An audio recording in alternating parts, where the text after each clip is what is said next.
নমস্কার, দুপুরের শুভেচ্ছা। প্রতিদিনের মতন আজও চলে এলাম দুপুরের লাঞ্চের থালি নিয়ে। তো আগে প্রথমেই বেড়ে দিলাম গরম ভাত। আজকের ভাতটা খুব একটা গরম নেই, একটু ঠান্ডা ঠান্ডা পড়ছে, তো তাই নামানোর সাথে সাথেই ঠান্ডা হয়ে যাচ্ছে। আচ্ছা, দিয়ে দিলাম হচ্ছে মিষ্টি কুমড়ো ভাতে, কাঁচা লঙ্কা, কাঁচা তেল আর নুন দিয়ে, আর দিলাম 2 টুকরো পেঁপে সেদ্ধ। আজকে শশা নেই, তাই জন্য আর শশা দিতে পারলাম না।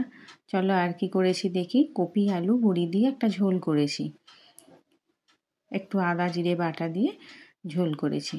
আর করেছি চিকেন কষা, একটু আলু দিয়েছি। এই ছিল আজকে দুপুরের লাঞ্চের থালি, একদম সিম্পল, সেরকম বেশি কিছু রান্না আজ আর করিনি। তো কেমন লাগলো অবশ্যই কমেন্ট করে জানিও। ভালো লাগলে একটা ছোট্ট করে লাইক করে দিও। আবারও আসবো পরে কোনো লাঞ্চের থালি নিয়ে। ততদিন তোমরা সুস্থ থেকো, ভালো থেকো আর আমার পাশে থেকো। আর দিয়ে দিয়েছি দেখো 1 গ্লাস জল। এই ছিল আমার দুপুরের লাঞ্চ থালি।